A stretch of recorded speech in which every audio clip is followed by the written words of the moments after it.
জাহাঙ্গীর কাকা ফোন দিছে। ফোন দিয়ে বলছে, শ্যামল তুই কোথায় আসছ? বাড়িতে আমি ঘুমায় যাবো। তারপরে আমি সাধারণ আমার পাঠাইছে, তুই বাড়িতে জাগা, যেহেতু কাকা ফোন দিছে। তারপর আমি যখন মুসুরার মধ্যে আসছি, তখন আমার একটা লোকের বলতেছে জাহাঙ্গীর কাকারে কে জানি খুব আইছে। তারপরে দিছে আমি সাধনদার কাছে ফোন। তারপরে আমি দৌড়ে আই নাকি ওরে পাইছি না। কাকারে লয়ে যেতেছে হসপিটাল।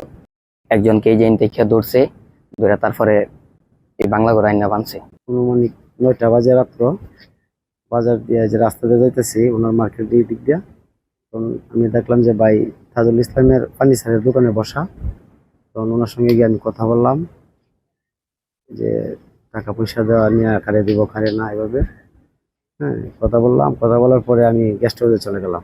যাওয়ার পরে ভাইয়া ফোন দিছে, একটা ছেলে তাহে নাম শ্যামল। শ্যামল তুই কোথায়? এই বাসা যাইতেছি গিয়া, তুই আসে পড়। পরে শ্যামলটা বললাম যে ঠিক আছে তুই যাই গিয়া, ভাই যেতে যাইতেছে গা। এরপরে শ্যামল আসার পরে রাস্তার থেকে আমরা ফোন দিছে যে বাইরে এমন এমন ঘটনা, বাইরে খেলা নাই, খেলা কুয়াতে গেছে গা। পরে আমি আসলাম বাগান বাড়ি। আসার পরে দেখি এখানে সবকিছু এলোমেলো, মানুষ কান্নাকাটি করতেছে। হ্যাঁ, এরপরে আবার গেলাম আমি হসপিটালে গিয়ে, দিয়ে বাইরে এই যে গাড়িটা তুলে ওনাকে কিশোরগঞ্জে পাঠাইছে। পরে আমি এসে বললাম, হ্যাঁ, আজকের দিকে এখানে অনেক মানুষ, লোক সংখ্যা কান্নাকাটি করতেছে। বাড়ি ঘর। আমার নাম হলো সাধন চন্দ্র চৌধুরী, আমি হলাম ওনার গেস্ট হাউসের ম্যানেজার। হ্যাঁ, এবং উনি আমাকে এই যে বাড়ি থেকে আই না, উনি আমাকে একটা দপ্তরি চাকরি দিছে।